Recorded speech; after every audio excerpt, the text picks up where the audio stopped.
In a world dominated by sports podcasts, three friends team up to bring you another one. Driven by the incessant need to argue with one another, the Context Matters podcast will toe the line between what they believe and what they believe will piss off their friend. Listen and enjoy as the group chat you never wanted to read becomes the podcast you hardly want to listen to. The bits are long, the rage bait is real, and the context matters.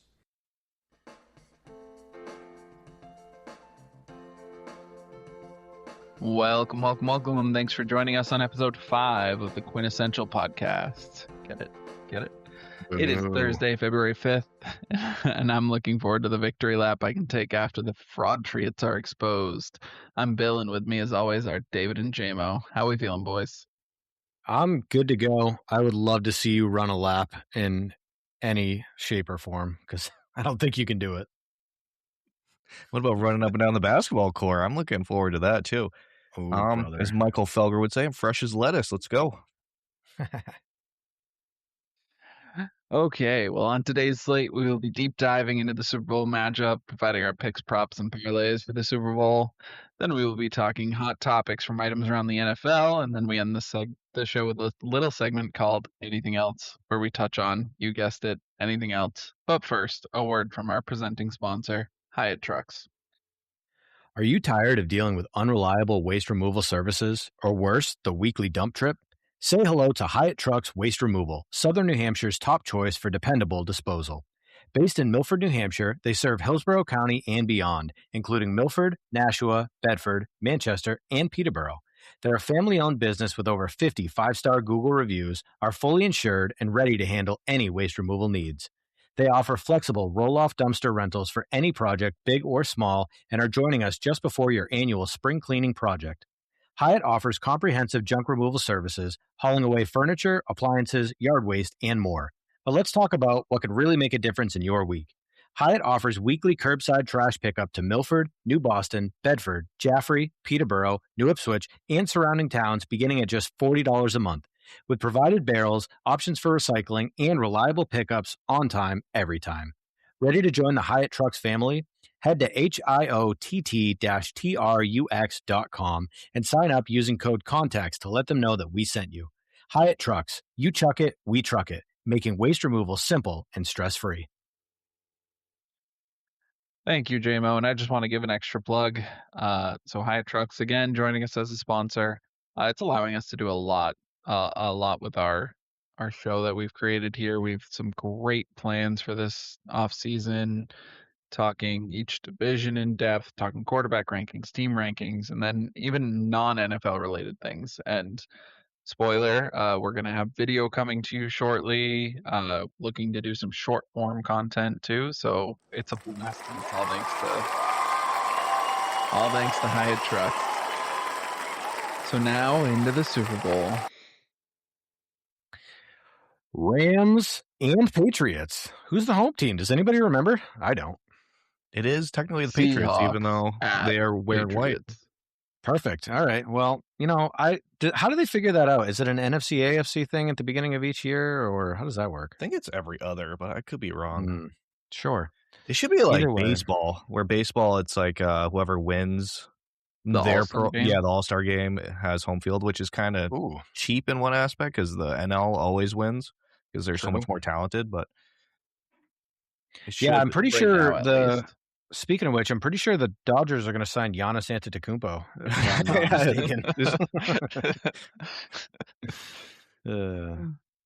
Baseball. I hate they're trading for Jettas. Yeah, well, I mean, honestly, at least to be surrounded by some talent other than 9, which, yikes. 9.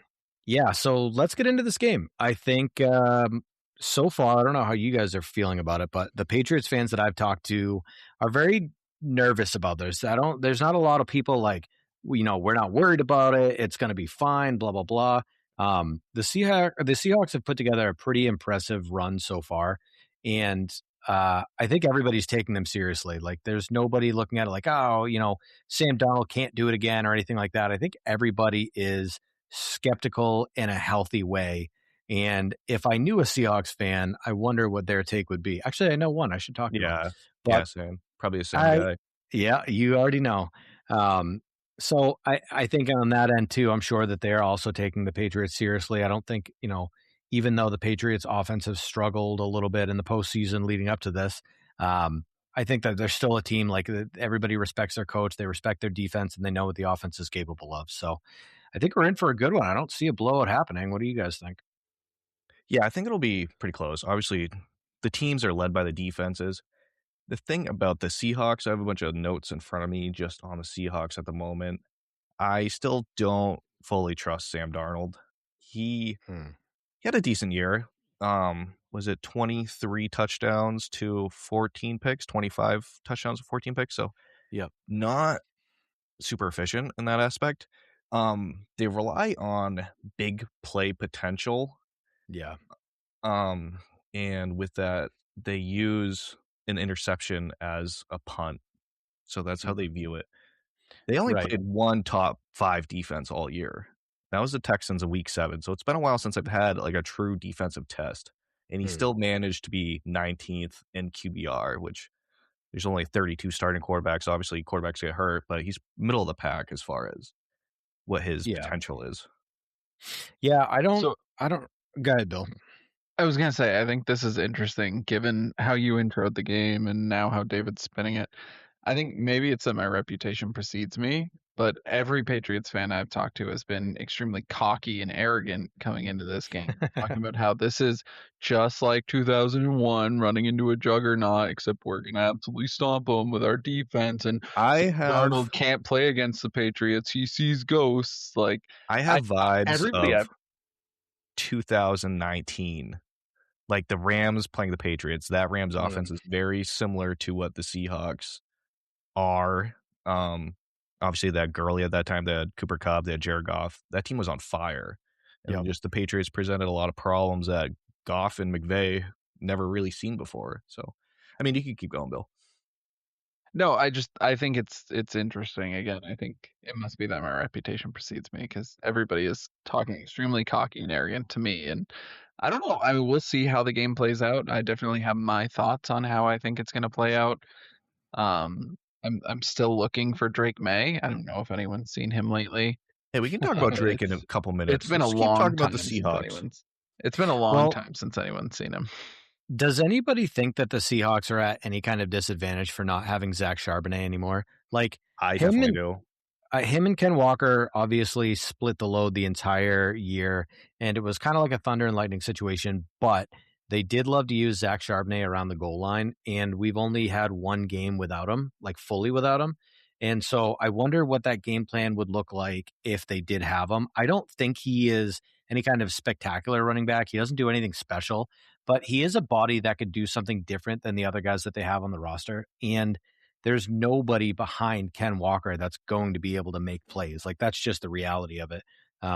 So I think that not having him, while he's not a massive factor in the game necessarily, I think it is something that they would rather have him than not have him. And Ken Walker, as if he can stay healthy and be a workhorse for one more game, sure, they're probably fine. But health has always been a concern with him. So I think not having Charbonnet is going to be a little bit tougher, especially towards the end of the game when Ken Walker's starting to get tired. They don't have that big body back to come in and do some damage. No, but I think he looked so good, at least early in the game against the Rams. So you make a good point about maybe late in the game. I don't know. They have the red zone god that is Jake Bobo. Classic. But no, I do think you bring up an interesting point. I almost would argue the opposite. It's kind of like a Blake Corum situation where honestly I think getting Ken Walker more touches might actually be beneficial because of the Charbonnet injury. Yeah. Where you're talking about now he's not leeching touches from who is, I would say, inarguably the more talented back. And I mean, early in that Rams game, he looked like prime Sean Alexander. Yeah. The depth does scare me though. That's the only thing I'd be worried about because you do want your running backs fresh. You want to, yeah, but you would just want to rotate them. Like, I guess the league is different from like the back in the day where your leading back played every down, every snap.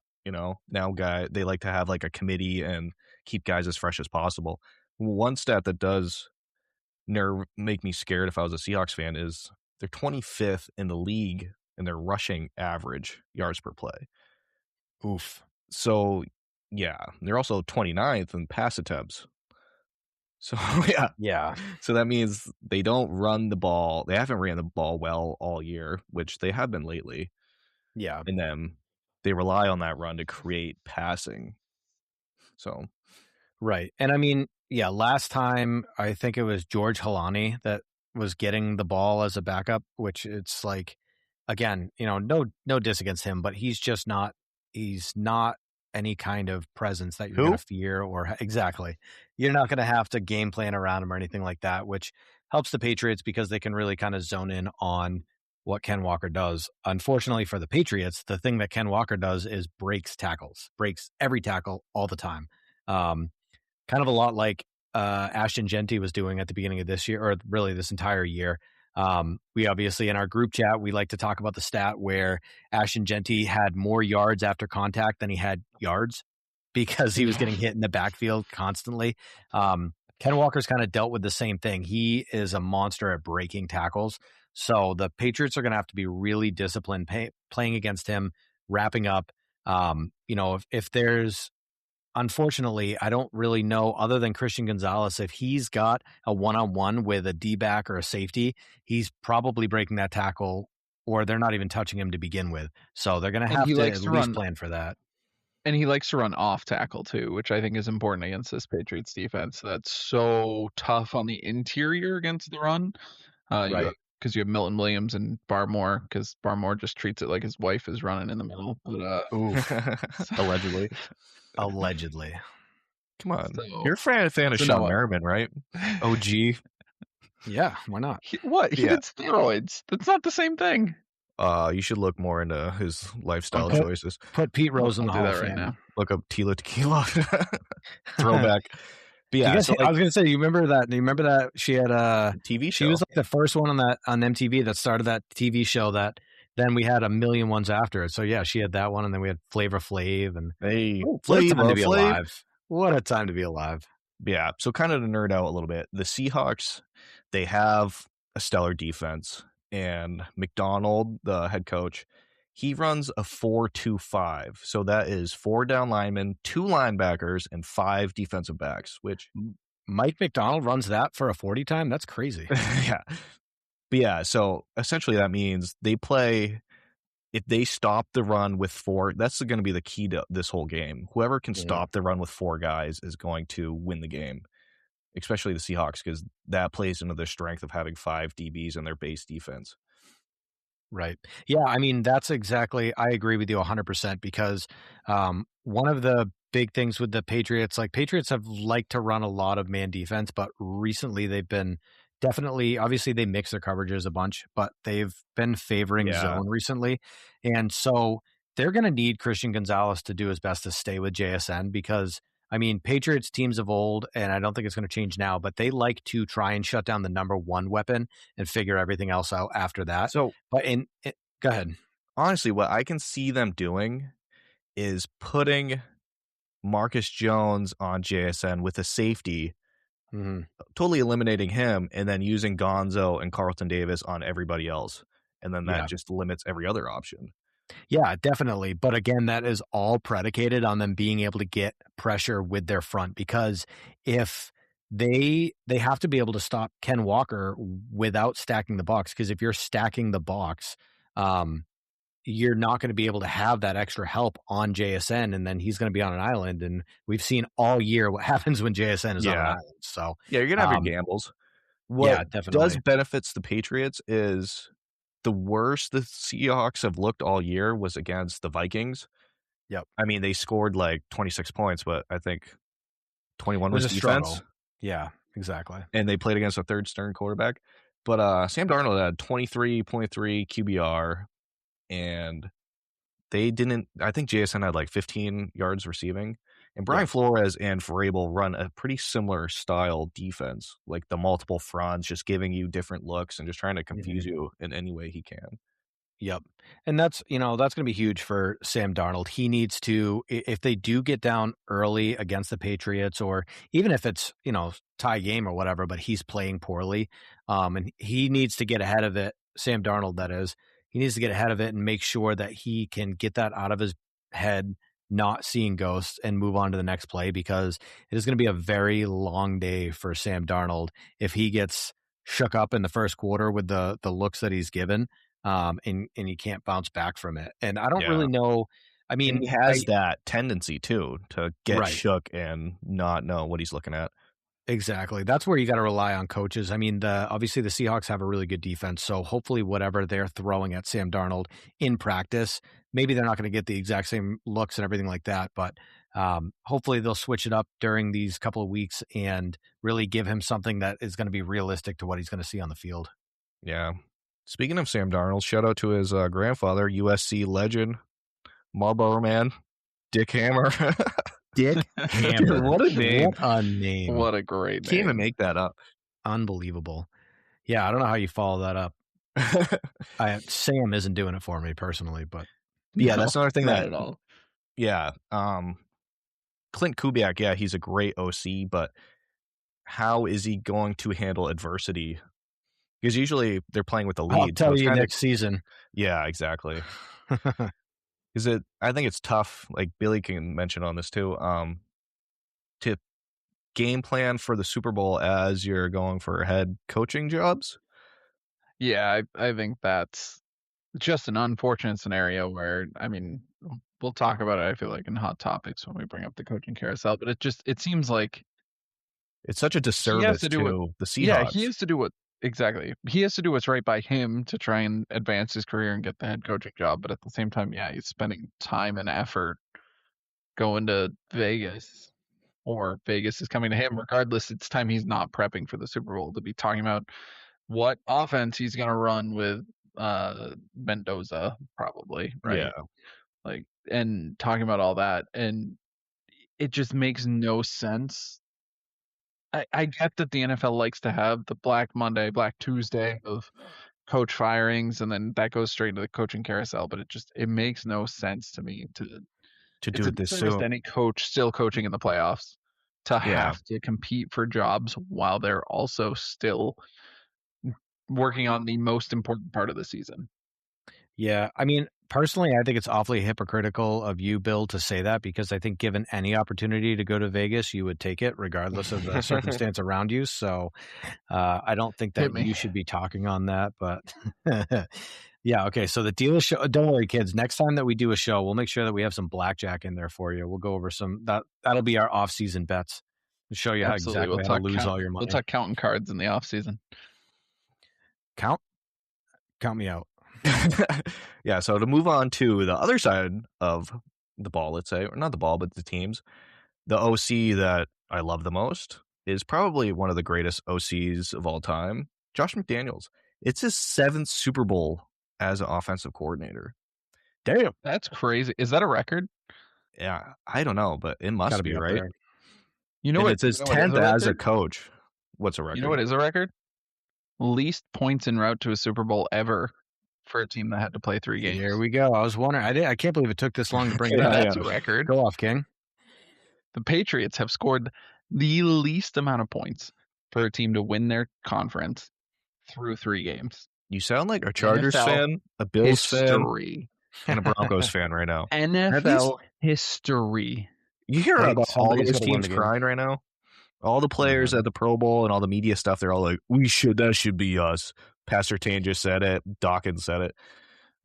Probably should have been. You didn't have that cupcake schedule. Come on. Yeah, but we had a pretty tough defensive schedule for the playoffs, so it was like, you haven't played a top 5. You have the 85 Bears coming up, and then we beat the Chargers. You have the 85 Bears coming up, and then we beat them. And I'll get to my point. I'll get to my point there, right? Okay, so yes, you had a cupcake schedule during the regular season, and then everybody's like, well, yeah, we didn't have a cupcake schedule. Now we face 3 top 5 defenses. Okay, you've made them look like 3 top 5 defenses. So, Dave, I know you know. Yeah, because they are. That totally makes sense. Yeah, that's how stats work. I know, but you made them look Maybe I'll say you made them all look like number 1 defenses. You made them all look great. You were totally wrong about Drake May's shoulder. Just throwing that out there. Because you're like, yeah, Frabel said it's fine, and now like the reports are limited in practice, and he came out and said for an illness. No, it was his shoulder. It was his shoulder. He was marked down for an illness. It was both. The illness is that he's sick of his shoulder hurting. Go on. Anyway, so I wanted to look up a stat that brings in context because context matters. So what's a stat that shows how efficient or inefficient an offense is based on how good their defense is?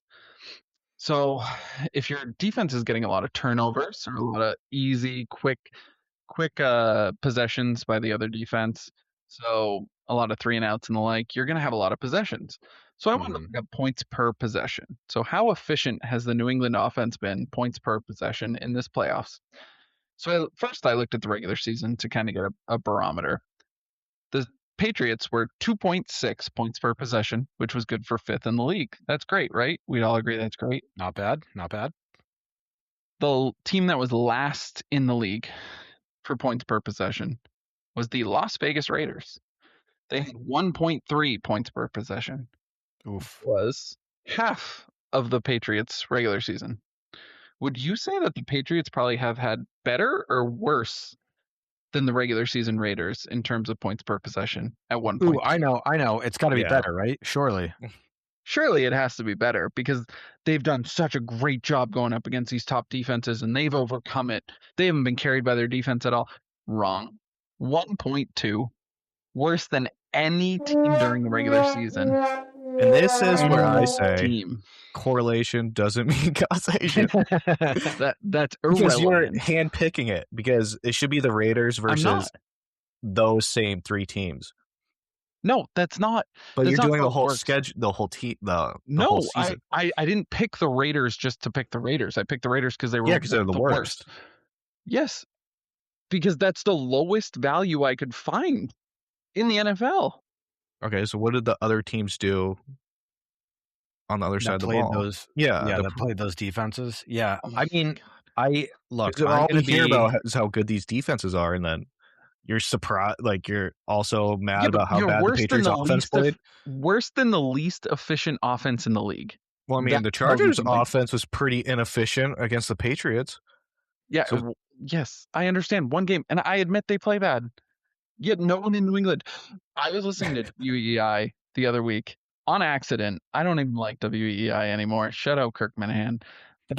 I was listening to WEI the other week, and they were asking Patriots fans, what grade would you give Drake May in the playoffs? Yeah. You want to know my grade? More than 50% of respondents gave him a B. Yeah, that's a B. I'd probably give him like a D+, C-. Yeah. Well, we have to understand, like, yes, context matters. He was playing very good defenses and also played worse than he should have, even given the fact that he was playing against really bad defenses. But I like to bring up the fact that somebody somewhere could have and probably would have done worse. So there are people that would have done better, but there are certainly people that also would have done worse. You know, Drake May has 4 or 5 turnovers. Well, somebody else could have 6 or 7. Like he still did. If I have an MVP candidate that everybody's heralding as the next Tom Brady, the next great quarterback in this league, I don't want to be like, well, there might be one of 32 quarterbacks that's worse than him. That's not being genuine. I understand, but we can't discount what he was able to do with his legs against those teams. Like, you got to understand, in the playoffs, I saw a stat the other day, and I wish I could remember where I saw it, but it was like out of 62 or 64 eligible runners, which includes running backs, quarterbacks, wide receivers, all that stuff, Drake May was the second most efficient runner in the postseason only, behind Josh Allen. Now, naturally, the quarterbacks are going to get boosted up there because when you have your scrambles and things like that, the defense isn't ready for it. You know, it's not designed. It's not planned. Everybody has their back to you. Yeah, exactly. But it's still pretty impressive to understand the offensive struggles that they've had while winning games and to still be the number 2 most efficient rusher in the postseason. So he does bring another element that allows them to succeed in ways that other people can't do, right? So you have to give him props on that. That's one of the reasons that they're here, is because he is a good player. He is a great player per some people, but I think for the inexperience that he has, the defenses that he's played, I don't really care what led him to here. I want to see what he does in the Super Bowl, and I think that it's probably going to be his best game of the postseason so far. That's not saying much. So I think saying you don't care how he got here. He has the second lowest passing success rate for any quarterback to reach the Super Bowl since 1978. So I do care. You can't blame him for not playing defenses and then blame him for playing defenses. He's been pissing down his leg. No, you're absolutely right, but I want him to show up and play well against those defenses, and he hasn't. Okay. He has proved the cupcake schedule, right? So he played really well against the cupcakes, and then he played non-cupcakes, and he's been pissing down his leg when he doesn't have cupcakes in front of him. So it's proving the cupcake schedule. It's proving the defense is legit. So the cupcake schedule against the whole team of the Patriots, sure, maybe that's a little fabricated because the defense has proven themselves. They can play against good teams. They can show out. Now, granted, I will say Herbert played a horrible game. Stroud played even worse somehow, and then they played a backup quarterback. But the defense helped make them play those horrible games. I totally get that. But the offense has proven this cupcake schedule narrative correct so far in the playoffs by absolutely not showing up against these top defenses once they actually finally play good defenses. Okay. Well, McDaniels was just interviewing, I forget what program it was, NBC or somebody, and he said the problem is that he's just inexperienced and he's never been in the playoffs before, and he doesn't understand how fast these defenses are and how much the game changes when you enter the playoffs. The windows are tighter, everything's quicker. It's a lot more tough to process. And then the other day, that's my MVP. It's his second year in his first year in this offense with a bunch of new players. They have 13 out of 22 new players on this team, on starters. So, I mean, there's a lot of new additions, and they still don't have a Jackson Smith and Jigba to throw to. But I think the big problem is just the weather was holding them back. I think they want to be a high-flying offense, but I didn't think about it much, and then Henderson said the other day in an interview that he's excited to play in warm weather because it'll benefit the offense, because they haven't had warm weather in a while. So I'm hopeful. I know Seattle's defense is good, but what would you consider a good game for Drake May? I don't know. You're asking me on the spot. So yeah, exactly. Because I know context always matters. So I'm not just going to break out a stat line because I don't think that's necessarily fair to do either. But if I had to, I mean, he's got to eclipse 200 passing yards, right? Like, what about total yards? Again, well, so again, we get into the point where, like, if they're playing a game where the defense is able to stuff them and they're only asking Drake May to be a game manager, that if he, like, you can be a game manager and win the game and play well in that role. So he could have limited stats, but still look really good because he's doing everything the coaches ask him to do. Obviously, if they're down and he leads comebacks and has this, like, some really good stats, then that's obviously a good game. Legacy game. But I think that he can play well without the stats, but only if it's still reasonable stats, right? Like over 100 passing yards. That's what I was trying to say, is like, I get it, context matters, because I completely agree with you. If Seattle's not doing anything and the Patriots defense does what they've done up to this standpoint, I'm not asking him to throw for 400 yards and 4 touchdowns. But at the same time, if he wins with a similar stat line to what he put up against the Chargers or what he put up against the Broncos or even what he put up against the Texans, because again, you show the Texans and you show the pick and the 4 fumbles. So if he throws up one of those stat lines, it's not good. I don't care about even yardage at that point, because then you're not protecting the football in what is reasonably to be a defensive game. It matters. It totally matters how the game goes. That's why I can't come up with like a stat line on the fly. What I like about this game for the Patriots offense is they like running the ball. They like 2 tight ends.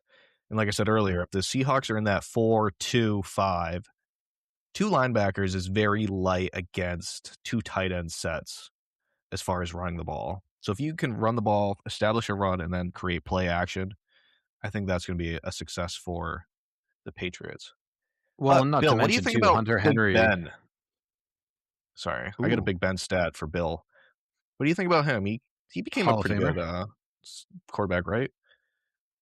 His first Super Bowl against the Seahawks that they won, he was 9 for 21 for 123 yards, 2 touchdowns. 2 interceptions, no touchdowns. And they won. That would have been a bad game. Second year quarterback. Yeah, so there's a lot of similarities to that Steelers team and this Patriots team. You get a young quarterback. I would have said that was a bad game. I would have said he got carried. I don't know what else you want out of me. I'm consistent. Well, if he has a bad game and he wins the Super Bowl, I mean, oh my God, say whatever you want. I think then he's fortunate to be on that roster. There are, 53 people will get that ring as a player, and some of them are fortunate to be on that roster. Sometimes it's the quarterback, Trent Dilfer in 2000. And I'll give you Big Ben in that specific game. I don't disrespect Trent Dilfer. As him. I don't know. I don't think he was he's a started quarterback. You know how tough that is? But but that's not how you.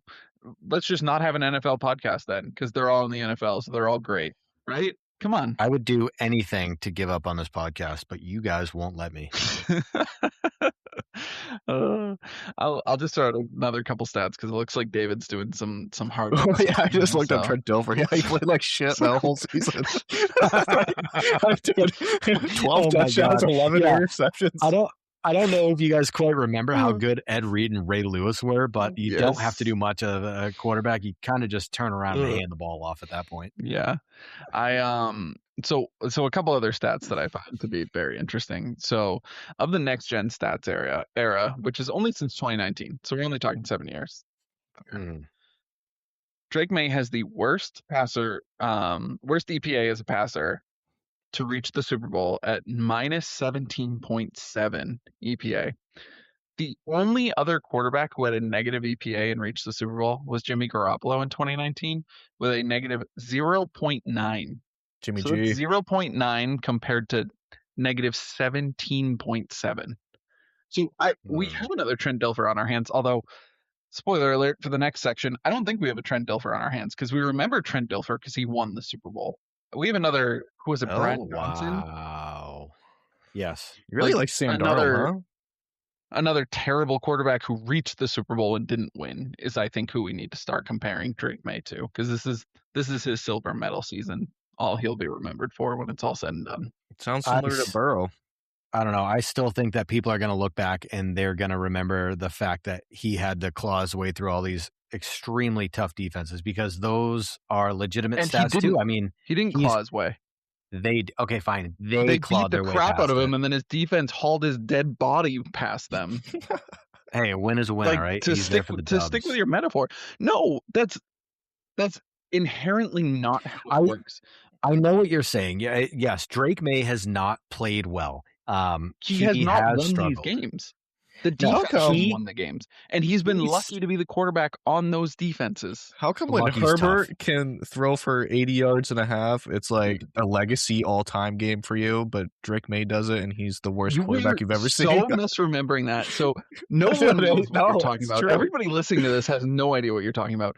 I said Justin Herbert, 6 days after he had to have surgery on his hand and he went and played the Eagles, that he had to have a legacy game. That was before the game. And then David keeps bringing up the stats from that game and telling me, oh, this was Herbert's legacy game. And then I said he didn't play that well after the game. Granted, he was coming off surgery, like the worst O-line in history, yada yada. Oh, yeah. Again, I don't bring up Herbert. You bring up Herbert, but I didn't say that was a legacy game after the game. I said before the game, I was hyping myself up. Going, I think he's gonna have a legacy game because he's coming off his broken hand surgery. Like, come on, again. So another thing. So what I will say is, so it's fine if Herbert's hurt, but it's not fine if Drake May's hurt. Absolutely lose it on. Oh my god, I might be with you, J-Mo. I might quit the podcast too. Hey, there you go. David can do it. David can do it solo. Yeah.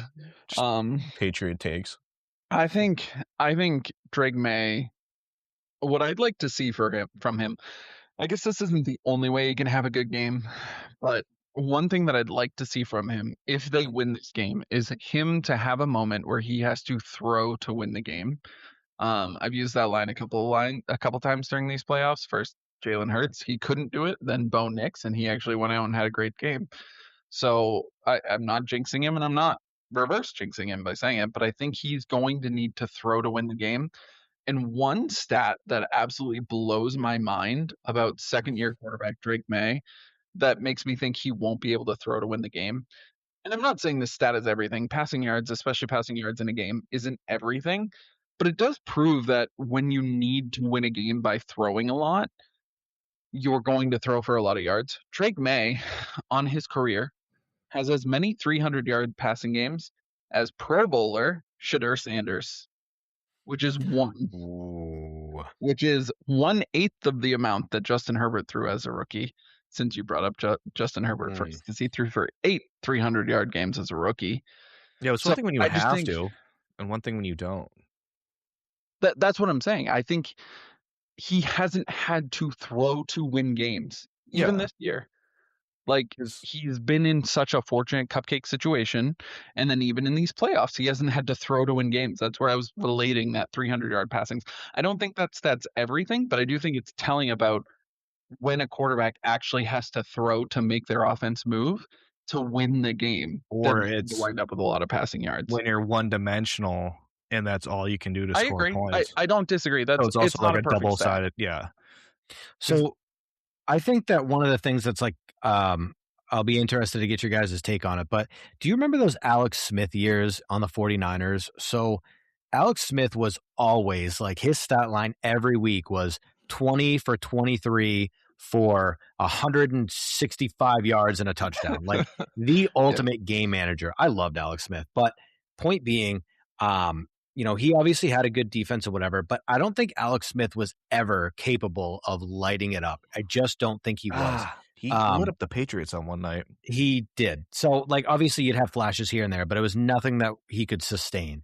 I think Drake May has the talent and the ability to do what Alex Smith never did. So regardless of, like, if he's always put in the situation where the defense is playing well and he doesn't have to throw it the entire time, he's just going to do what the coach says. But if they're down, if their defense gets hurt or gets crumbled, and in future seasons we see him having to throw, he has the ability to do that. And we know that by the fact that his deep throw accuracy was absolutely historic this year. Like things that we've never seen before. Like he was breaking all kinds of records. When you pair that with the yardage, like the yardage per game, does that show? And he made a couple of great throws. That one throw on the sideline that everybody always shares, I think it's the Diggs against the Bills. That's nuts when he was rolling out right. That was a great throw. I'm not going to say he hasn't made great throws. He needs a couple of those. When you pair that with him not throwing for 400-yard games, him not throwing 35 passes in a game because he didn't have to, fair. But it's like, okay, is some of that related to taking those deep shots? Props to Josh McDaniels on high percentage, good leverage, deep shot throws. I'm not saying he doesn't still have to be accurate. 30 plus yards on the field. I'm not saying that's not really hard, but I'm just saying, could that be a factor? And by the way, since you mentioned Alex Smith, he had 14 300-yard passing games in 16 seasons, which is a better clip than Drake May's 1 300-yard passing game in 2 seasons. So one per season, and Drake May's on his second season. I think that all it's going to take is one season of like 5 or 6 of those going to blow him out of the water. But I know. To be determined. Yeah, I mean, you got to credit McDaniels with how Drake May is playing as far as your deep ball comparisons. But what you have to realize is the team had the worst receiving core in the league last year, and they added Stephon Diggs, and they added a good number one. Mac Hollins. Who was the good number one that they added? He's a good number one. He's not great number one. He's not a top tier number one. He's a good number one. He got 1,000 yards because of the 17th game. Yeah, he's not. Yeah. Stephon Diggs is not. And how many receivers got 1,000 yards? He was good on the Vikings and the Bills, but how many NFL receivers have 1,000 yards? He's savvy at this point. How many NFL receivers have 1,000 yards this year? That's a legitimate question. I don't know. Because when you're talking about a number one, it should be the top 32 wide receivers in the NFL. Is he a top 32? I think he's probably somewhere in like the 20 to 25. Like, he's good. He's not great, and he's not top tier, but he's good. I think I disagree. Out of a good number one, don't downplay that. I don't think he's a number one. I mean, look at the Eagles. They have is he a top 32 receiver in the NFL? 19, is he a top 32 receiver in the NFL? I don't know. 19 players had 1,000 yards. So if we're talking about yards alone, Stephon Diggs was 16. Yes. I understand. Or 19 receivers. But did T. Higgins get 1,000 yards because he was hurt half the season? First of all, I love T. Higgins, but no, again, I'm not. Devonta Smith, Tyreek Hill. So I'm not saying he's a top tier. I'm saying he's a. Yes, I understand. 32. He's a number one. I understand what you're saying, but I disagree with that because of my view is different. Of like, I don't believe it is just statistically number one. Like, I think that there are like you said there. So and obviously, like yes. So Trey McBride was obviously on that list. He's the only non-wide receiver there. Who, by the way, finished with 6th highest receiving yards as a tight end, which is insane.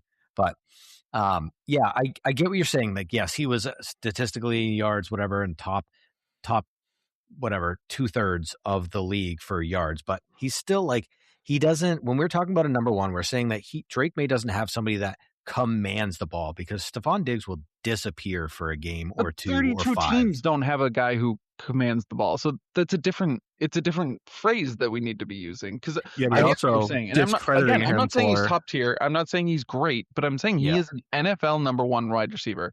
And David introed this part by saying like they had a horrible receiving core and then they only added Stephon Diggs and Mac Hollins. Stephon Diggs is still a great route runner. He can still beat man with like really, really crisp, like quick. Yeah, I can tell you don't watch these games. No, he can. He can beat man. He doesn't often beat man. Oh, he can definitely beat man. And then he can be a great zone beater. He beats woman. Am I right? True. No, but then he's a great zone beater. So like my point was he can beat man and he's a great zone beater. So I think he's a 32 receiver, and I think he's probably closer to 20 than he is to 32. I guess is more my point, which to me makes him a good to average number one receiver. And yes, like I'd have him below Jamar Chase and T. Higgins. So I'm not saying each team gets one. I'm saying the top 30 because guess what? The Chargers don't have any. But wow. Anyway, I would take Ladidi McConkey over Stephon Diggs. I would too. I would take McConkey's. I would take McConkey in a dynasty, like for all of his future years. I wouldn't take McConkey this year or next year. Did he have a better season last year than Diggs did this year? Probably. We're getting off topic. Yeah. Let's get back to it. The Super Bowl. He said it. Oh, you're right. Sorry, the big game. Please don't sue us. Please don't find us. We've said it like 40 times up to now. Well, let's just pretend like we didn't, and we can move on with life. NFL, sue me. I'll give you my address. Oh, brother, I can't afford to be sued. David's. I'll give him David's address. Yeah, there you go. Do it. Come up my driveway. It sucks. Okay, don't go in the basement. What are we doing next? Predictions? Yeah, I was gonna say so we can just intro right into our picks. So we have the Seahawks at the Patriots. Jeremiah, where are you picking? We're talking straight up here, right? No points, no nothing. Straight up. I don't wanna. So I've thought about this a lot. I know this is supposed to be a quick answer. I go back and forth. I will explain my logic later, but unfortunately, I'm going to pick the Seahawks. Wow, traitor. Mm-hmm. David. So, with some context, both teams average 17.2 points per game on defense. So whoever scores 20 is going to win, let's say. So, yeah, I got the Patriots. I've already seen your bets. Why didn't you take the under on the score then? If you feel that way, like, goofball. If you're gonna look it up and feel that strongly on who's gonna win and how they're gonna win, you should have taken the under on the bet on the score. Okay, so for me, I'm gonna take the putt. Oh wait, my phone's going off. That's weird. Brother. It should be silenced. Oh, it's an Amber Alert. I don't know if any of our fans know this. It says it's an Amber Alert for a Drake Lee May out of Charlotte, North Carolina, last seen December 28th, heading to the New England area with a couple of known wife beaters, Stephon Diggs and Christian Barmore. So he could be in serious trouble. Yeah, I'm picking the Seahawks. I don't even think this is going to be close. I know that Amber Alert is fake because his name is Drake May. Yeah, facts. I don't think you're in that nickname. Unlike the what was it, the Emerald City Route? Oh my God, artist. Route Runner or something. JSN, dude, that poor reporter or whatever you want to call him, because he's not going to live that down for the rest of his life. No, that was the worst. Oh God, I've ever seen. Act like you've been there. I like JSN just going, yeah, that's good. It's a little long. And Luck picked the Patriots in an upset. Yeah. Well, he's a robot. Who cares what he says? Underdogs have done well in the past. What, like 15 Super Bowls, 11 underdogs have won? Yeah, they do. They do well. I think that honestly, for me, there's just a little too much that has to go right for the Patriots. I would not pick. I believe the latest spread for the Seahawks is 4.5. I would take the Patriots 4.5 because I think that it's definitely it's going to end up with a, it definitely could end up as a field goal that wins the game. But there's, like I said, there's too many strengths to have to overcome with the Seahawks, but a lot of it could be eliminated if Sam Darnold can't do what he needs to do. An opposite can be said for Drake May. But I recently had a friend of mine tell me, so his daughter is just getting into the NFL and watching football and stuff like that. So she going to listen to the pod? I think she might. I know that they do. So a lot of times people like to root. Unluckily, David is making us continue to have the explicit marker on our podcast. That's a good point. And he's already done it again today. Well, you'll get that on the big podcast. So a lot of people like to root for the underdog. Well, my friend's daughter recently said that she's going to be rooting for the overdog, which is going to be my new favorite term for now and forever. So, I think that I think that it could be a good game, but you know what? I'm here to win some money, and I'm going to be picking the overdog. What's overdog? Next, that was terrible. Go into the Next, we're going to go into the PPP segment, picks, props, and parlays. I cracked myself up. If nobody else likes my sense of humor, at least I do. Because what else does an all-male podcast need if not more PPs? As a reminder, we are using the DraftKings Sportsbook odds at the time of recording. That is Wednesday, the 4th of February. And each host, as well as our good friend Artificial Intelligence, has 5 units to bet. At least 1 unit needs to be bet on a parlay of 3 legs or more. The remaining 4 units may be spread as each host sees fit. We will track each host's performance throughout the week, so you can bet with or fade each of our bets as you see fit.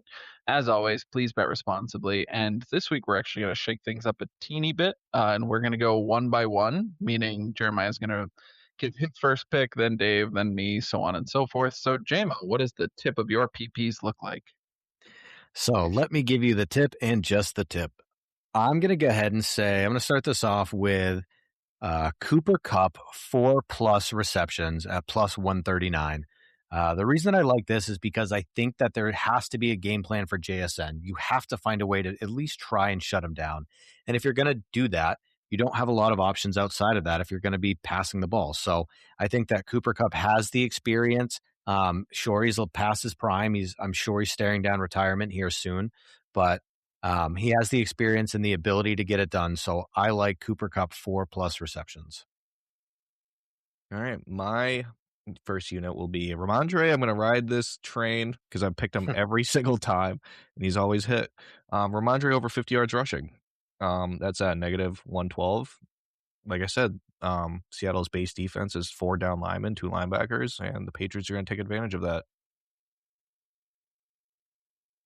We already talked enough about it in the first segment. But my first bet, as we talked about in the picks, I'm just going to take the Seahawks. I'm not going to get too spicy, so I'm going to go Seahawks money line, and that's minus 238. Yeah. And Grok is taking their first pick. Now, take this with a grain of salt because I did ask it to pick some of the fun props because I didn't know if any of us were going to come in with them. So I wanted at least somebody to. And Grok said the coin toss is going to be heads. Tails never fails. Oh boy, he's in for some trouble. So next, I'm going to bring up. I thought this was kind of funny. So DeMarcus Lawrence over a quarter sack, 0.25 sacks at minus 110. I'm taking the over on that. I think that obviously DeMarcus Lawrence is incredibly talented. He's going to be able to get through that offensive line. Now he plays. Let me make sure I get this right. He plays left end, so he will not be lining up against Will Campbell. He'll be on the other side. Correct. That would be right tackle. Yeah. Morgan Moses, right? That always pretty good. Me up when I try and think about it. Moses has played very well, but I still like the talent of DeMarcus Lawrence to get it done. I mean, it's just going to take half a sack and he hits that. So I like that bet there. I think that it feels safe. Half a sack, so you're going with the Lance Armstrong bet. On to you. All right, my next bet is Mac Hollins over 3 receptions. So that's at plus 122. Whenever he plays, he's their chunk guy. He runs what people remember like Chris Hogan doing, like the deep digs, the deep in cuts. He's a big body, big possession receiver. So I think over 3 is a good bet for him. Chris Hogan, classic lacrosse player. Yeah. Go on. Matt Collins ain't that guy, pal. Which is Warriors. It's been said a few times in our group chat. Although I still think the thing that's been said most in our group chat is probably get rid of the ball, Drake. But correlation doesn't mean causation. I'm gonna have to teach you how to use that phrase correctly if you're gonna start using it. I know. I think I like it better this way. Yeah, long's better. My second bet, I'm gonna go with the Seahawks line. So laying the 4.5 points. So what the game looks like. So laying 4.5 points. I'll take the Seahawks with that all day. And then Seahawks. So to be clear, you're taking the Seahawks money line and the Seahawks spread. Okay. Correct. Just to keep it simple. Yep, all right. No, I get Absolutely. it. I get it. Go on. And then Grok's second bet is he is betting, I believe it's Charlie Puth doing the national anthem. And he were under 120.5 seconds, which I think is Charlie Puth. Charlie Puth. Oh. Puth. He's the guy who's known for having perfect pitch and he likes rambling on. So I would probably fade Grok on that if I were you. But I think all those prop bets actually have horrible odds if I were to guess correctly, because this is minus 125, which is interesting for a simple over under. On to you, JMO. What does further down your PP look like?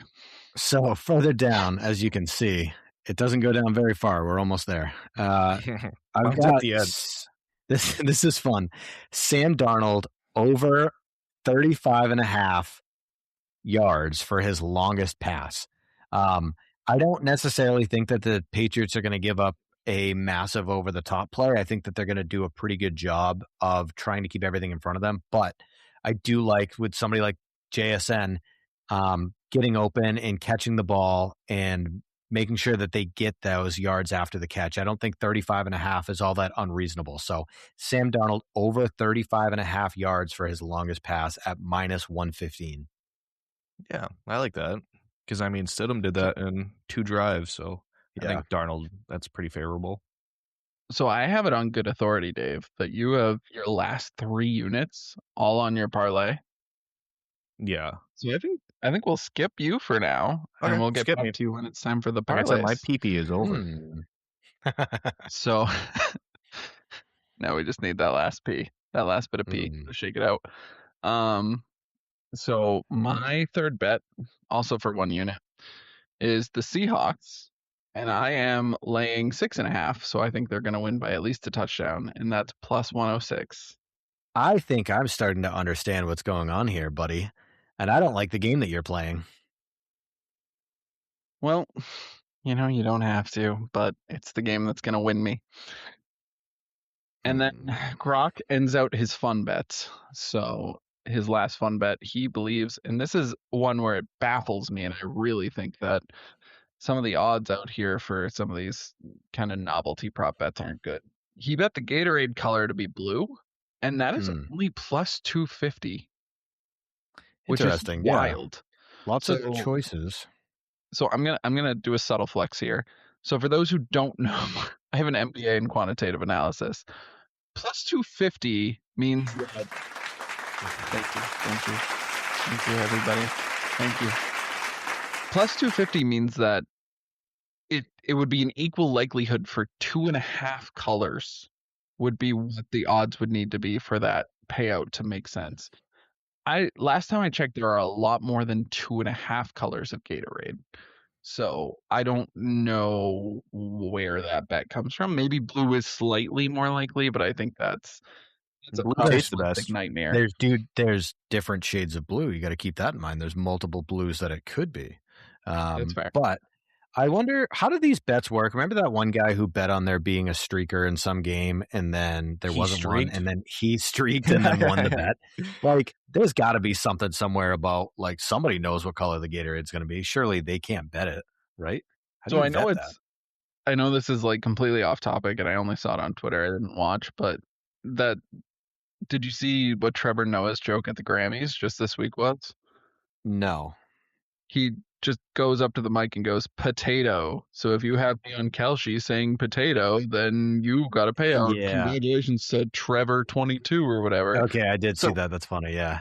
I do think it's like an unregulated part of the market where it's interesting because it's not truly insider trading, but obviously you're affecting it, and players aren't allowed to bet for obvious reasons like point shaving. But yeah, it's interesting.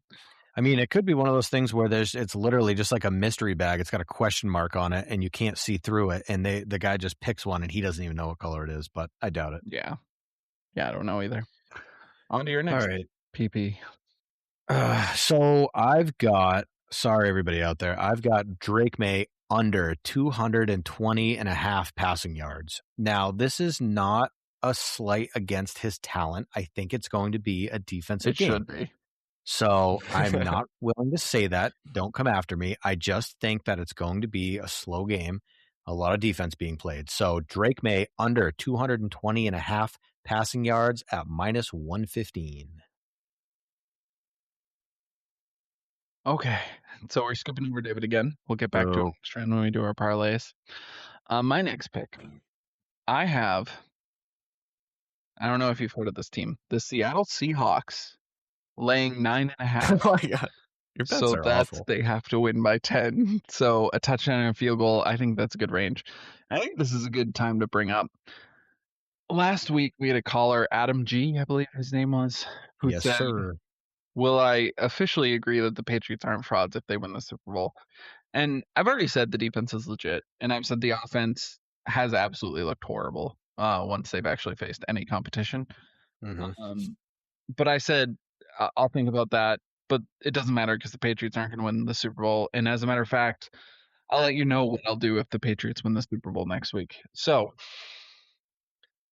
if the Patriots win the Super Bowl, I am going to bick my head, shave it down and bick it. He's going to shave it. Happen. Oh, wow. If the Patriots win the Super Bowl, I will do the Hot Ones and Hot Chip Challenge on video live for all of our listeners while doing, I don't know, Jeremiah and I, we like spitballed this for like 2 seconds, but while doing some form of trivia, maybe some fan participation, maybe you can throw in some questions, something related that will make me keep progressing through and complete all of the Hot One sauces and the hot chip, anything like that. But I'm 1,000% confident because that's not going to happen. Yeah. Well, ladies and gentlemen, so you don't know this yet because we don't have video up, but Bill isn't just white. He's Snow White. So you can imagine if any amount of flavor or spice hits his body, he's going to be in big, big trouble. Anything past salt and pepper starts to get a little dicey for him. So if the Patriots win and he has to follow up on this, it's going to be a bad, bad day for him. And I'm here for it. There's very few joys in life. It's not going to happen. There's very few joys in life that are better than seeing Billy sad or upset. So And I hope you guys all get to see that happen. I am now all in on the Patriots. I need to see them win. I'm in for a little anticlimactic. Gronk has Darnold interceptions under 0.5, so not throwing an interception. Plus Good luck with that. Seriously. He hasn't thrown one this postseason. You're right. He hasn't. He's only played cupcakes. I love it.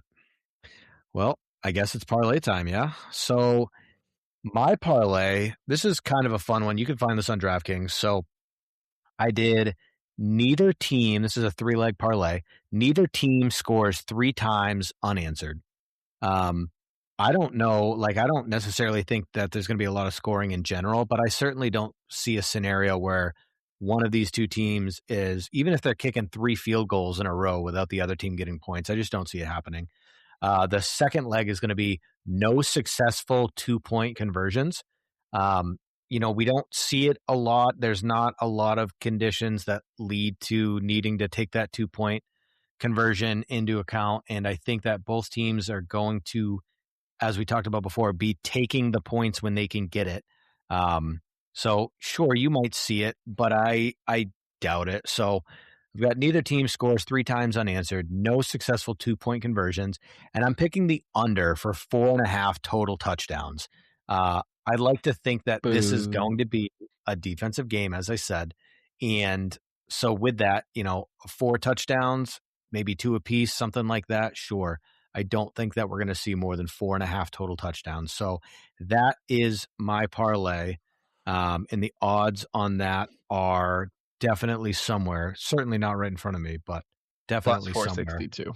It's plus 462 if I remember correctly. Yeah. For that parlay. Wow, that's crazy. Incredible. Hopefully one of us comes prepared. Hey. That's Bill. I'm kidding. All right, so I'm back. My parlay is the Patriots covering the spread, which is 4.5. Wait, for 3 units. For everybody listening. Yeah, correct. 3-unit parlay. Sam Darnold over half an interception. He's going to give you at least one. I can see the yips coming out. Patriots have a good defense, good defensive backs. They're going to force him to make a bad play at least once. And then the last one is Drake May over 25 rushing yards, because he's going to have to use his legs to create and pick up first downs. So, and that parlay is at plus 218. Nice. I like that. I mean, Drake May has had, I think it's 24 rushing attempts in the 3 games in the postseason that he's played so far. So one way or another, that can stack up pretty quick. Yeah. It's the only thing he's been able to do so far. So for my parlay, I have, and before I go into my parlay, it's only for 1 unit. However, I will admit there's 2 different types of bets. There's high likelihood bets. So going back to that probability concept we talked about earlier, there's high likelihood bets. Those are the bets that are around, short negatives or low high positives. So anywhere around that 100 number. And then there's lottery ticket bets. So it's just like buying a Powerball. You're hoping to take this parlay to bet small dollars and absolutely multiply like crazy.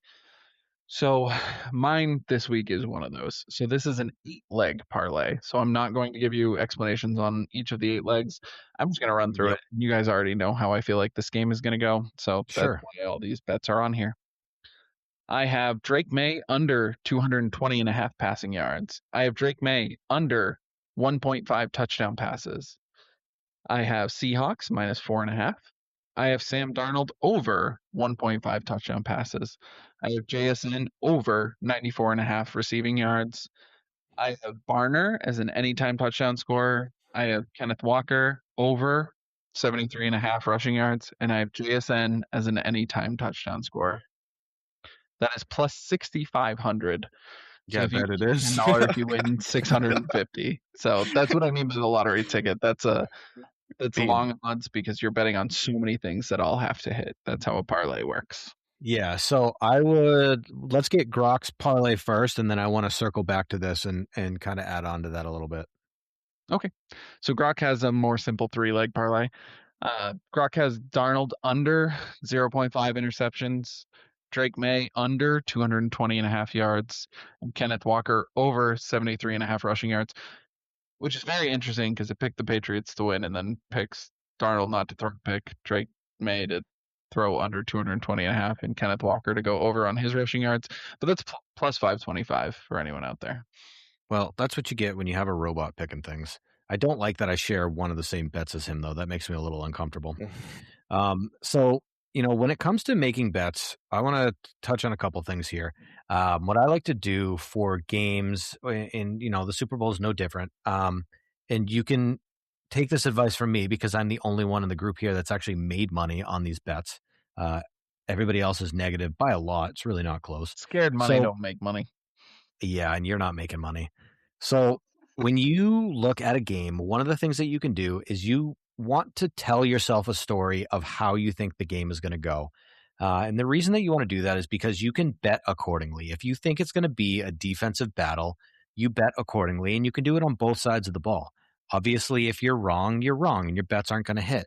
But what you don't want to do is you start making bets early in the week, late in the week, the day of the Super Bowl, and you're looking back and all of a sudden, on one bet you have Sam Darnold is going to throw over his passing yards, and on the other bet you're completely picking an alternate spread of less points and everything, and and under for total points of the game. You don't want to contradict yourself and end up kind of hedging your bets, because more than likely one's going to hit and one's not, and then you're going to do worse than evening out, because that's the way the odds are set up. So for anybody out there who's kind of new to betting, try and tell yourself a story of how you think the game is going to go, and then bet accordingly to that. Now, oppositely, if you don't know a lot about football and you're not able to make that prediction of how you think a story is going to go, then in that case, stick with some 50-50 bets. Now we say 50-50 like the coin flip, right? Because the odds are 50-50. It's not going to land on its side. But understand with that, when they have those 50-50 bets, either way, heads or tails, it's going to be coming in at minus 110, minus 115, something like that. So essentially you bet $5 for a chance to win $4 and whatever it is, 80 cents, 60 cents, blah, blah, blah.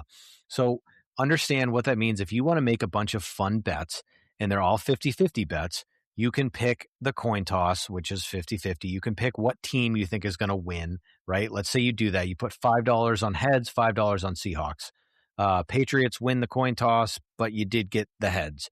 You spent $10 on those bets. You're only winning $9.50, 60 cents, whatever it is. So although the 50-50 bets are fun, understand that making too many of them, you really have to count on the luck to take over more than anything else to really kind of win any money on that. It's just like a casino. You're losing a little bit of your expected value is the term, your EV, your expected value every time you bet, because what you're betting is not equal to what you're expected to receive back when the law of large numbers takes over, aka you've done enough bets, you're going to wind up getting less money back. And I think that's a really good segue for anyone who's new into betting into what kind of the spreads are. So spreads or over-unders, those aren't random numbers that we come up with when we say it. Sometimes we'll say alternate line, and that's because we did come up with the random numbers. But the spread, so the Seahawks minus 4.5, that's a line that's been created originally by, everybody says by Vegas, but by the large corporations that are heading these things. And that's the line that they think, or they think bettors think, and then the line might change a little bit here and there based on how the money comes in. If too many people are betting on one side, they'll change it so that they have very good algorithms in place to make sure that they do not lose money no matter who wins. And those are also relative 50-50 bets, because when they set those lines, like when they set Kenneth Walker over 73.5, whether you pick over or under, that is relatively a 50-50 bet, because that's where the line is. That's where he's expected to be. And then the over will pay you out roughly 50-50, a little bit less because of what Jeremiah is talking about, or a little bit over on the under, you'll also get a little bit less, but those are also relative 50-50 bets. Yeah, oftentimes you'll see somebody who's like, oh, I needed in NBA, I needed this game to score 130 points or whatever. And it's pretty low, 230 points, right? And it scored 229 or 231. That's because the odds makers are very, very good at their jobs. That's all done with intent and purpose. And they pay the refs. And because they pay the refs, naturally. Well, depends on who wins or loses, whether or not I'm going to make that declaration. Definitely the NBA. So. Certainly. I mean, we've seen it. That actually happens. So now that you guys have kind of an idea about that, go out, bet responsibly, do all that. If you lose, that's not our fault. Just suck less. But some of the other things, obviously, it's fun to bet. Even if you lose, it's fun to bet and have a stake in the game, especially if you don't like football. You can, at the very least, try and win a coin flip, or you can try and figure out whether the national anthem is going to go over or under. A couple of things that you can do for a small amount of money that, like Bill was talking about, those long shot bets, some of the ones that are pretty fun that you can just throw $1 on, $2 on, whatever, and take a look the next day and see if you got it, are things like betting whether or not the game's going to go into overtime or whether or not there's going to be a safety on the game. Because a lot of the times the odds are going to be crazy on that. Like, I'm sure a safety, I don't have it in front of me, but a safety is probably plus 2,000 or something like that. So, you put on $1 and just see what happens. Those are the ones that are fun because it's low risk, high reward. So if you want to do something like that, by all means, have fun. Betting is supposed to be fun. Have something at stake when you're watching the game. Why not? But I will always say, never bet $1 that you aren't expecting to be able to lose. So yes, this is not your rent money. This is not your mortgage, your kids' college fund for all the jokes we make. The house always wins. You aren't willing to lose, and yeah, that's the attrition we were talking about earlier. I think with sports gambling, there are very we don't need to get into this tangent. There are very few areas of gambling where people can actually legitimately make money, and sports gambling is one of those. But the odds are less than, I believe I saw the statistic the other day. It was like less than 0.3% of sports bettors can, over a large amount of time, actually beat the odds. Yes. So I just looked this up. For everybody who doesn't see the video because we're not posting it yet, I was raising my hand like a little child in school. So I just looked it up. The odds for the game going into overtime is plus 1,000, and the odds for a safety is plus 850, meaning that they think it's more likely for a safety to happen than for the game to go into overtime, which is really funny to me. Playing in the game, he's going to hold on to the ball for 40 seconds every snap. Oh my goodness, here we go. I don't know. I think that's funny because, I mean, for a long time, overtime just didn't happen in the Super Bowl ever. And that happened like 4 out of 6 Super Bowls. Bang, bang, bang, bang. So I don't know if that has to do with pushing the extra point back and causing more misses, along with more teams going for it on 4th down and 2-point conversions. I don't know what it is behind that, but I think that's kind of weird. I think you're more likely to go into overtime than you are to see a safety, but I don't know.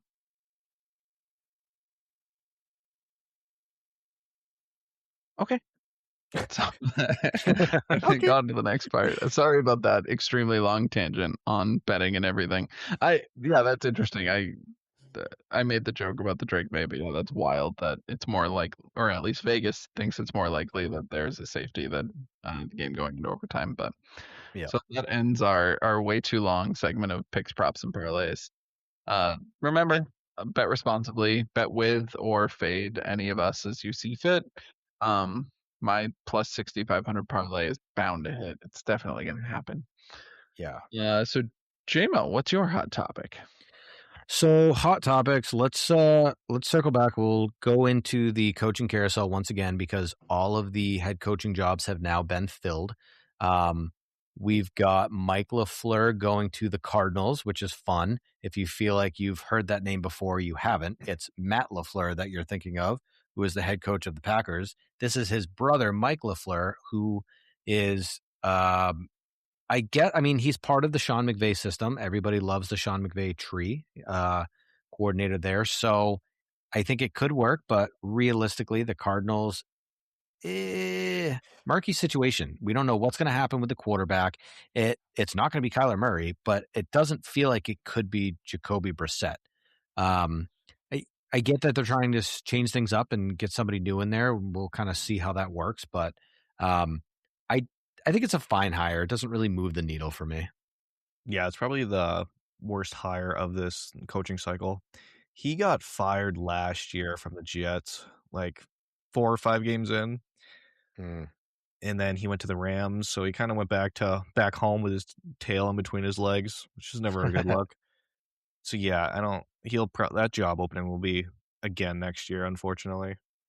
Yeah, there's a good chance that it is. Although we got to remember that they have an incredible talent at wide receiver, just waiting to step up and play exactly the way that everybody thought he was going to play. Do you guys want to say that wide receiver's name all at the same time? Ready? 1, 2.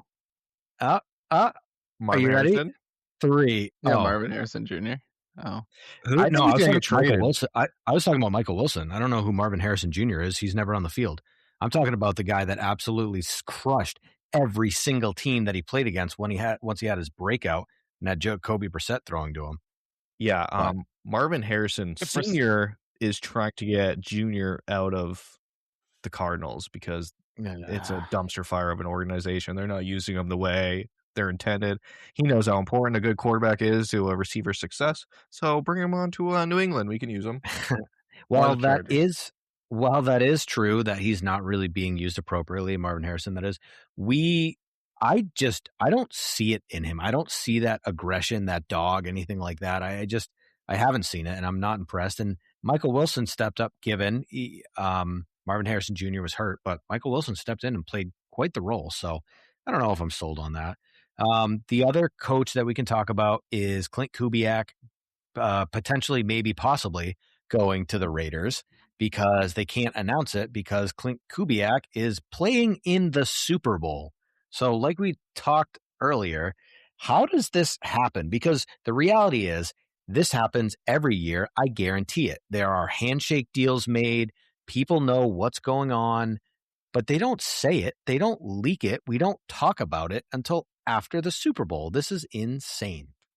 Yeah, there should be some sort of rule in the NFL that you can't hire coaches until the Super Bowl's done. The last game of the year is all set, so that way everyone's got a fair shakedown about the interview process and all this stuff involved. Yeah, I mean, we could talk about the Rooney Rule too, but that whole thing is broken, as we've seen. Thanks, Cleveland. That's another thing that I'm pretty sure all the head coaches are Caucasian. Fine. Yeah, other than Saleh, I think he's something Armenian. Yeah, that's true. So yeah, that looks right. Can't say that. I didn't. That was David. I think it's. We already touched on it earlier. I think it's some disservice to the coaches and the teams that actually advance in the postseason that they are having to split time and limited time and effort. Did anyone see I believe it was Kubiak who said no, it wasn't. It was Mike McDonald who said he only sees his son for half an hour a week during football season. It sucks to see other people living out your dream. but so my point is, coaching at that level is such a demanding. It's so many hours in a week. It's nothing we worker bees can even imagine. Right. And it just to have to split that time again to not only meet with Vegas or whoever it is in this scenario, but then also to you have to imagine they're going prepared into that interview, talking about, you gotta do your homework. Right, talking about what coaches they might want to bring in if they are hired as their head coach, and it's not like they're just going to leech their entire staff, because you might have to talk offense and defensive side of the ball, even if you're an offensive coach. So it's just such a disservice to them to have to spend that time, but teams want to move fast. They don't like living in that vague state of we've fired a head coach but we don't have another one yet. So it's just such an awkward situation, but something needs to be figured out because it's just not fair to the teams and the coaches still in the playoffs that have a valid chance of getting one of those positions. Yeah, I agree. I mean, I think we all agree. The whole situation was just murky and weird. I mean, as a Saints fan, when we got Kellen Moore, we had to wait for him to finish up with the Eagles. And then the second he did, it was like, all right, cool, we signed it, we did it. But you still got to wait that process out. One quick note to add, Robert Saleh is actually Lebanese. So yeah, it looks never right. would have guessed. Yeah, you still can't say that. I was in the right area, right ballpark. David said it. Yeah. Yeah, I mean, that kind of wraps it up for my hot topics about the coaches. Those were the last two jobs to get filled, and they did. And then, on to coordinator jobs, which honestly nobody cares about until the end of the season when they're leaving.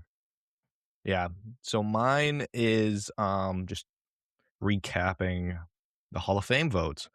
So it was also just reported recently that Robert Kraft didn't get in, as well as Bill Belichick, which, I mean, they're both surefire. Should have been first ballot Hall of Famers. Absolutely. Like, even Kraft, like, Jerry Jones is in. Are you kidding me? Like, to compare Jerry Jones to Robert Kraft? Kraft is the only owner to put 3 different coaches into the Super Bowl. I mean, obviously, the records speak for themselves, but yeah, obviously they're holding the scandals against him. But at the end of the day, it's like, I don't know. They're just punishing him for alleged stuff, whether it happened or not. But it's unfortunate. Right. Well, and not to I think we all think it happened. Well, not to get too deep into the weeds here, but it is kind of weird. Orchids of Asia? Yes. It's kind of weird. Everybody who's not a New England fan, this like amnesia that they choose to have whenever they want. So like when the Spygate thing happened, everyone's like, I can't believe they did that. And then literally everybody that's ever been in the NFL came out and be like, oh yeah, no, we all did that. They just got caught. So well, like, and Deflategate. The thing about Spygate was that happened in 06. 07, they went undefeated. That was their answer to Spygate was screw the league. We're going to take it out on you guys. And that was the best offense anybody's ever seen. It's just, I don't understand where like everybody's like Patriots are cheaters. But again, like you can dissect every single one of those. The whole thing with the deflated balls, they launched a whole FBI investigation and determined that nothing that constituted as cheating happened. Yeah, that is an actual report that came out. And then afterwards, the NFL was like, nah, give him the suspension anyway. And that's what people remember is the suspension. But the literal FBI got involved and said, nah, this didn't happen. And you had people like Aaron Rodgers saying like, yeah, given the opportunity, I love to overinflate the ball a little bit if possible because I like the way that we grip it, right? So, and even in that game, that was the Colts game, right? They were absolutely smoking like 42-6 or something before that scandal even happened. So like a lot of these, it's really frustrating to hear people over and over say, and I'm not even a Patriots fan, but to hear people say like, oh, they're cheaters. Like, what about all these things that were disproved? Nah, they're still cheaters. Like, grow up. Yeah. Come on. The guy, the voter that led the coup against Belichick is Bill Polian, who was the GM and president for the Colts for all those years. And yeah, it just shows how much of a voter too. Yep. Yeah. Which, by the way, with Polian, he was like, at first he was like, I don't know what all you guys are talking about. I voted for him to get in.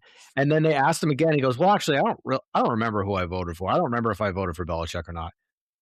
I'm sorry, what? You don't remember if you voted for Belichick or not to get into the Hall of Fame? If you can't remember who you voted for, you shouldn't be allowed to vote. Like, what? Now it's going to make you wonder, like, who got in? And now everyone's going to be like, you picked them over Belichick and Robert Kraft.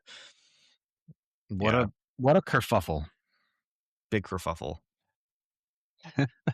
Yeah, it's everybody knows I have no love lost, at least in this iteration of the New England team. But Belichick and Kraft are first ballot Hall of Famers. That's the greatest dynasty the sport's ever seen. So I don't understand how they don't get in. Onto my hot topic, but actually before I get into my hot topic, I just had a little thing I was digging on here. Diggs only played. So show back to earlier in the podcast where we talked about Diggs last year. He only played 8 games last year, but in those 8 games, he was on path to eclipse 1,000 yards again last year. So, then he tore his ACL. Wow. That's a great. I understand. I'm just saying. So, yeah, he barely was trajecting for 1,000 yards, and then he blew out his knees. He barely squeaked 1,000 yards again. He's elite. I didn't say he's elite. I never said he's elite. Don't put words in my mouth. He was a number 1, top 18. I said he is a good number 1. Nah. Okay, is that your hot take? No. Oh. My hot topic is I just wanted to follow up on the Pro Bowl. So like any rational, sane human being, I didn't watch the Pro Bowl. Like any rational, sane human being who has to have a podcast about the NFL, I watched the NFL highlights, which was 16 minutes on 2x speed on YouTube this morning, just to make sure that I didn't need to watch the game, and I didn't need to watch the game. Although I did see that Shitter threw an interception on the first drive. So good. Yeah, but bounce off the receiver's hands. Sounds familiar, doesn't it? I know, it's just comical. Yeah. But I just wanted to follow up. So we said last week that every AFC quarterback must have said no, and then I said two quarterbacks that I'd put below Shedeur were Geno Smith and Justin Fields, and those were the only two that I would have been like, I guess Shedeur can get the invite before them. Turns out Justin Fields did say no, so he announced that he wanted to focus on his skills going into next year, and he declined his Pro Bowl invite. So not Classic. that I owe an apology to Shedeur, but I think it's just obscene where this Pro Bowl game has come to. Like, it used to be, it still used to be a little powder puff, but it used to at least be a game. I mean, we've all seen the Sean Taylor hit on, was it Brian? That's exactly what I was going to say. Yeah.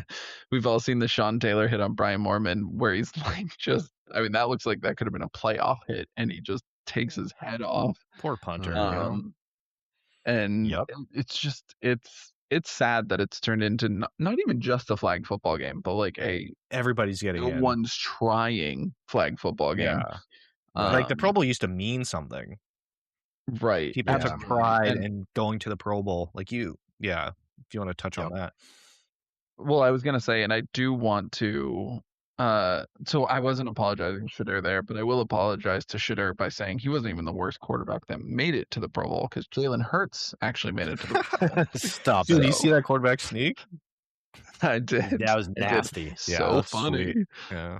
But yeah, I saw Sean Merriman, so this is the second time we've mentioned him on the podcast, and I did look up that abuse that he had, and that was proved false. Oh yeah, that was proved false. However, he is linked to a rape and murder in 2017.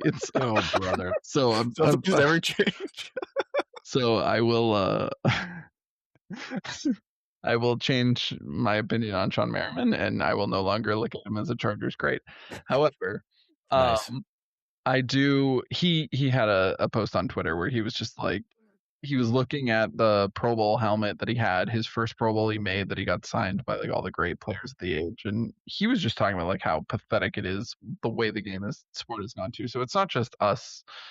It's not just the talking heads out there. It's like the actual legends of the game. Or Sean Merriman, who's apparently a piece of shit. There's the swear. Let's go. Welcome to the club. I love it. It's all them out there who are also saying like it's disgusting what this game has come to, and it's sad. It truly is. I agree. So I got something to touch up on real quick before we go into our last segment.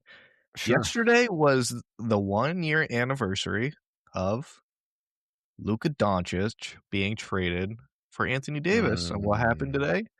Anthony Davis gets traded to the Wizards, and they got Chris Middleton for him, Marvin Bagley for him, a couple other guys, and a bunch of picks. What a terrible deal in the all-time deals. And then, what else is happening today? I think Giannis wants out, right? Yeah, Giannis wants out. Yeah, that Dallas Mavericks, man, what a dumpster fire of an organization. They are just, they're blowing it. They really are. There's no redeeming qualities for them whatsoever. Like, sucks to be a fan there. I mean, I'm sure that you were happy with, like, obviously you had Luka and you had Kyrie, and it was going to be fun and everything that goes with it. And now just womp womp. They're saving grace. Cooper Flag looks great. Yes, absolutely. They hit on that, but they didn't hit on that. Like, anybody who had the first pick was going to take Cooper Flag. So it's not even like organizationally they made the right choice. So have you heard all the conspiracy on that? No. That since LeBron was aging out, they needed the Lakers to have a superstar. So the NBA said, you trade Luka to the Lakers, we'll make sure you get the number 1 pick. Yeah. Yep. I mean, it makes sense. But I just want to steal your pre-show joke. I know you said that Giannis was up for potential trade. I heard that the Los Angeles Dodgers are trying to acquire him through a trade. Yeah, literally. I think that was earlier in this podcast. Yeah, and then James Harden. I thought it was got pre-show. traded. No, you're it's wrong. like within the first 10 minutes. James Harden got traded to the Cavaliers, so he pulled James Harden and wanted out of a good situation again, and just keeps bouncing around. But I like the NBA. It's so spicy with like the trades. Like the NFL is starting to kind of go that way with teams trying to swing big during deadlines. But the NBA has always done it. Credit to the NBA. The issue is the NFL has a severe issue of trading players for players. Like even the big trades now are usually blockbusters player for picks. Yeah. Like not that there won't be players on both sides, but it's usually like the marquee player for questionable player for Champ Bailey. Like that was a great trade for both teams. Yep. But that's even like I'm looking at like mock, obviously. So Jettas has made some kind of sly comments that he might want out of Minnesota. I'd blame them 9. But like obviously I'm deep in Chargers Twitter, so everyone's talking about like how great it would be to pair him. And like even all those mock trades are like Jettas for Quentin Johnston and 17 picks. Like it's never players really, it's more the picks that are. And so that's I feel like that kind of takes some of the fun out of it with the NFL trade deadline, is that it's almost always for picks. Yeah, I agree. Remember what was it? Was it LaShawn McCoy was traded for Kiko Alonso? Yeah. Was that right? Yeah, that was a funny one. I love it. The player for players is definitely fun because it's you can literally compare like what you're giving up and what you're getting. And if it's, if you're giving up a better player, but you're getting back a positional need, the conversation around is fun. Like it can happen. It just kind of doesn't. Speaking of which, wasn't it? I think it was, it was the Cowboys. Were so desperate to get a receiver. Who was it? It was like 2 years ago now that they traded like a 3rd round pick. God, it was somebody on the Panthers. I'll have to look it up. It's just the Cowboys being Cowboys. And I mean, you see it with the Browns who are just always signing people they shouldn't for way too much money. But the Cowboys just like to sneak in there with some dumb stuff. Only because you brought it up. Do you know who the biggest cap hit in the NFL is next year? If you're saying Cowboys, $90 million. Oh, it's got to be Deshaun Watson. It's Deshaun Watson. Yeah. The quarterback who doesn't even play is the $90 million cap hit against one of the worst teams in the league. So I can't guarantee money. I guess they just seriously like what a Browns thing to do. Well, the Jets, the 3 highest paid people on the Jets roster right now are Justin Fields, not on the team, Aaron Rodgers, not on the team, and Sauce Gardner, not on the team. So, bad organizations are just going to stay bad.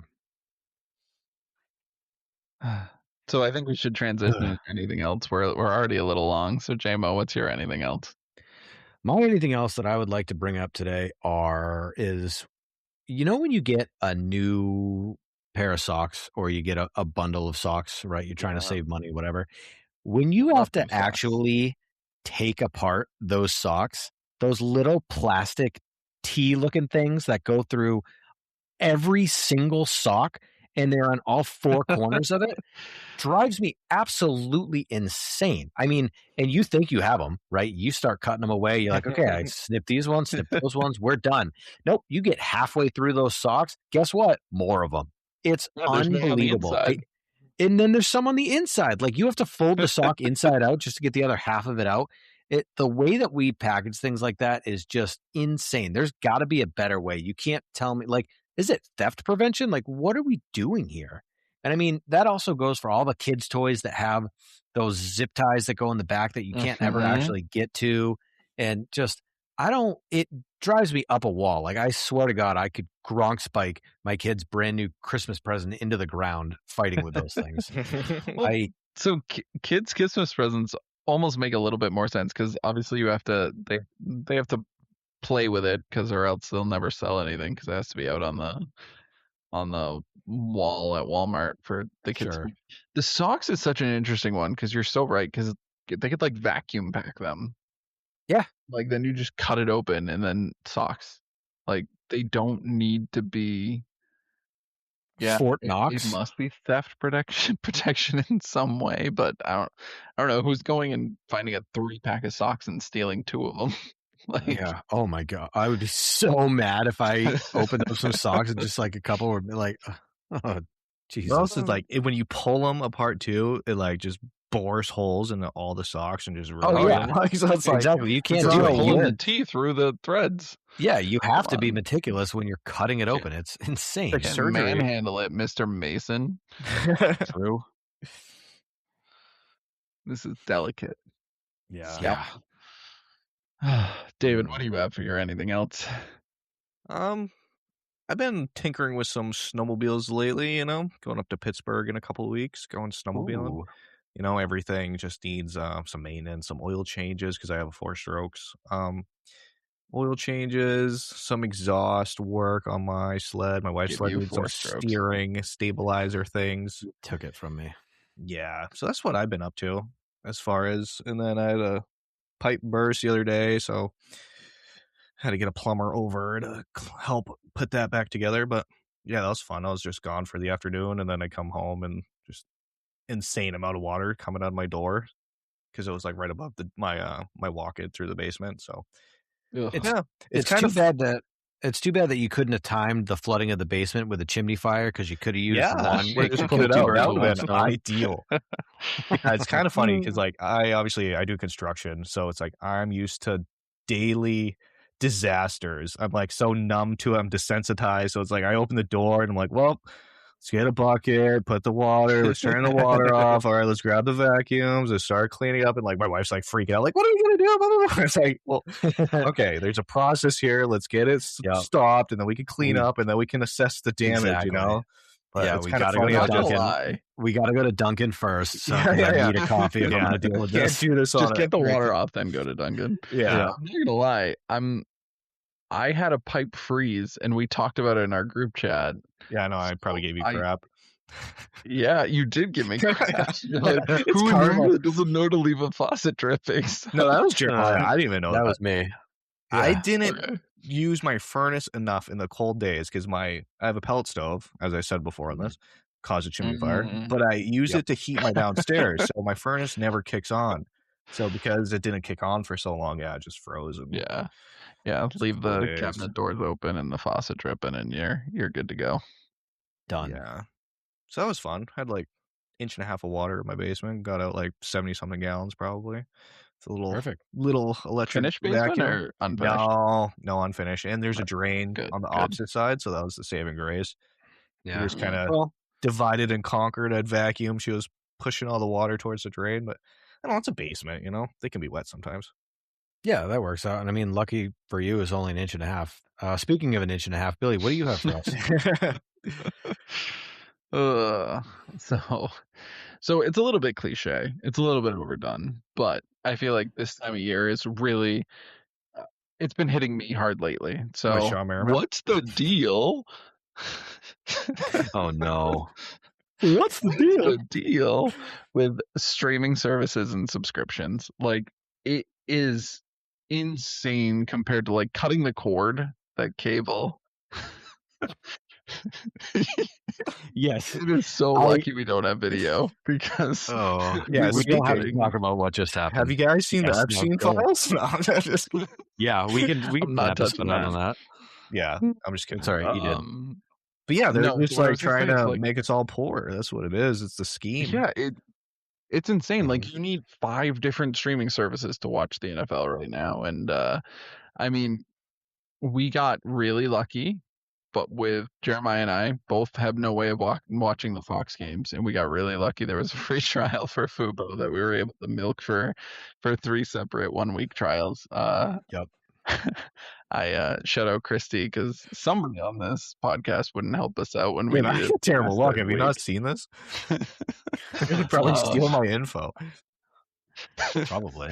But no, it's just insane. Like, it was supposed to be the cheaper alternative to cable. You were supposed to be able to pick what you actually want to watch, and it's just like, to get anywhere near cable right now, it's more expensive than cable. You might as well go back to cable. And I've always had cable. I just bite the bullet, and like, I don't know. It is what it is. It's just another bill in a sad world.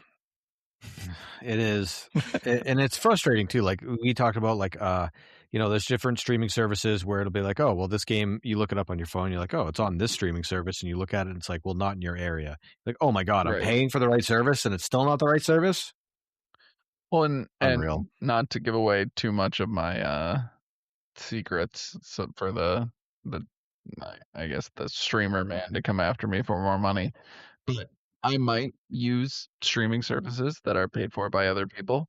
And Fox Sports just recently has made it so you need to be connected to in-home Wi-Fi to stream any Fox games. So screw you, Fox. Xfinity has an app called Stream. So if you're in your house, you don't need multiple boxes.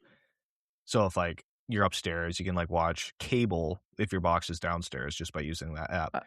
But also, I'm familiar with Stream. I know, but for the listeners, for Fox, they only allow you to do it from home. But if I'm Fox games in my camper up north, I can't use Stream because I'm not connected to the internet. Right. So yeah, it's such a bummer. It's and like, even I as paid far as for like, it, so like, what you're gonna like?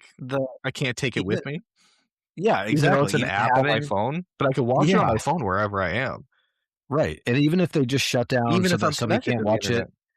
Yeah, if they shut it down so that you can't watch it at your home, but you can watch it on your phone, like they're accomplishing the same thing. It's the same subscription. Even the NFL app on your phone will sometimes allow you to watch games during the season.